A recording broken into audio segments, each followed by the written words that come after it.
ప్రియమైన వాళ్ళారా, ప్రభువైన యేసుక్రీస్తు నామములో ఈ యొక్క ఉదయకాల సమయాన మీ అందరికీ నాకు హృదయపూర్వక వందనాలు తెలుపుకుంటున్నాను.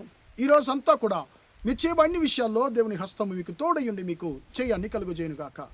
118 కీర్తన 6వ వచనం ఎలా సెలవిస్తుంది? యెహోవా నా పక్షమునున్నాడు, నేను భయపడను, నరులు నాకు ఏమి చేయగలరు అనేటువంటి మాటను మనం చదువుతున్నామండి.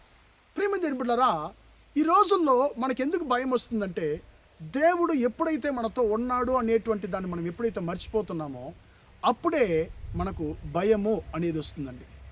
ప్రియమైన దేవుడు ఒక వ్యక్తిలాగా అన్నాడు, ఈ లోకంలో ఉన్నటువంటి అన్ని మనుషులు నాకు విరోధముగా ఉండి దేవుడొక్కడు నా పక్షాన ఉంటే నాకన్నా ధన్యుడు ఈ లోకంలో లేడు అని చెప్పాను. అదే ఇంకొక విధానంలో చూస్తే, ఈ లోకంలో ఉన్నటువంటి మనుషులందరూ నాతో ఉండి దేవుడొక్కడు నాకు విరోధిగా ఉంటే నాకన్నా దౌర్భాగ్యుడు ఎవరు ఈ లోకంలో లేరు అని చెప్పాడు. ప్రియమైన దేవుని బిడ్డలారా, మనకు విరోధముగా ఎంతమంది శత్రువులు ఉన్నా పర్వాలేదండి, ఆ శత్రువుల యొక్క ప్రాణాన్ని తన గుప్పిటిలో పెట్టుకొని ఉన్నటువంటి దేవుడు మన పక్షాన ఉన్నాడు. కాబట్టి మనుషులకు మనం ఏమాత్రం భయపడాల్సిన అక్కర్లేదండి. ప్రియమైన దేవుని బిడ్డలారా, అది మాత్రం కాకుండా మనము గొలియాతు దావీదుని గురించి మనం గమనించినప్పుడు, ఆ గొలియాతును చూసి ఇశ్రాయేల్ సైన్యం భయపడింది, ఆ సౌలు రాజు భయపడ్డాడు. ప్రియమైన దేవుని బిడ్డ, అక్కడ యుద్ధ శూరులందరూ భయపడుతున్నారు, కానీ ఎవ్వరు భయపడలేదు, ఒక్క దావీదు భయపడలేదండి. అతడు ఇతనికి గొర్రెల కాపరి, ఆయన భయపడలేదు. నేను ఎందుకు అసలు అతను చూసి భయపడాలి? అతను సృష్టించిన దేవుడు నాతో ఉన్నాడు, ఆయన నా దేవుడు, నా కొరకు యుద్ధం చేసే దేవుడు. ఈ గొలియాతు మనిషి, ఇలాంటి మనుషులు సృష్టించిన దేవుడు నాతో ఉన్నాడు కాబట్టి నేను భయపడనని చెప్పి, ప్రియమైన దేవుని బిడ్డలారా, నువ్వంతా ఒక మనిషివి కాదురా అనేటువంటి విధానంలో సరదాగా యుద్ధం చేశాడు.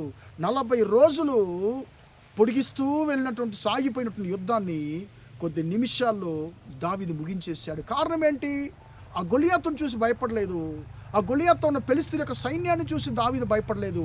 ఎందుకంటే దావీదు ఒక సంగతిని గ్రహించాడు, యెహోవా నా పక్షాన ఉన్నాడు కాబట్టి నేను ఎందుకు వీళ్ళకి భయపడాలి, ఈ మనుషులు నాకేం చేయగలరని చెప్పి ధైర్యం తెచ్చుకున్నాడు, ముందుకు సాగాడు, శత్రువులతో యుద్ధం చేసి శత్రువులు జయించాడు. కాబట్టి ప్రియమైన దేవుని బిడ్డలారా, మీరు దేని గురించి భయపడుతున్నారు? ఎవరిని గురించి మీరు భయపడుతున్నారు?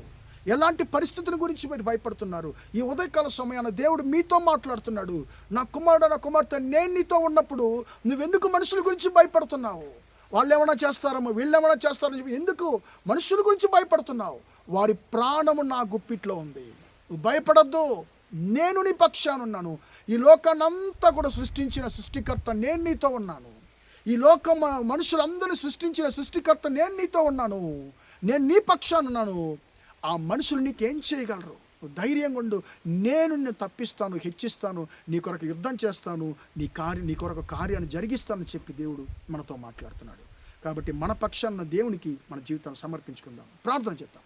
ప్రేమగల మా తండ్రి, దయగల దేవా, నీ బంగారు పాదాలకు స్తుతులు స్తోత్రాలు చెల్లిస్తున్నానయ్యా. ఇంతవరకు తండ్రి యొక్క మాటలు విన్న నీ బిడ్డలు మీరు దీవించండి, ఆశీర్వదించమని ప్రార్థిస్తున్నాను. యెహోవా నా పక్షాన ఉన్నాడు, నేను భయపడను, నరులు నన్ను ఏమి చేయగలరనే మాట ప్రకారం తండ్రి అయ్యా స్తోత్రం, నువ్వు మా పక్షాన ఉన్నావని గ్రహించి అయ్యా ధైర్యం తెచ్చుకుని అయ్యా మేము ముందుకు సాగడానికి కృప దయచండి. మా శత్రువులతో యుద్ధము చేసే దేవుడువు, మా కొరకు యుద్ధము చేసే దేవుడు, మా పక్షాన ఉండేటువంటి దేవుడు తండ్రి. మీ బిడ్డ పక్షానుండి తండ్రి మీ బిడ్డలకు న్యాయం చేయండి, క్రియ జరిగించమని ప్రార్థిస్తున్నాను. ఈరోజు అంతా కూడా మా సహోదర సహోదరులతో ఉండి తండ్రి నువ్వు ఆశీర్వదించమని యేసయ్య నామములో ప్రార్థించి అడిగి వేడుకొంటున్నాను తండ్రి. ఆమేన్, ఆమేన్. ప్రియమైన వాళ్ళారా, దేవుడు మిమ్మల్ని దీవించి ఆశీర్వదించును గాక. Praise the Lord, praise the lord.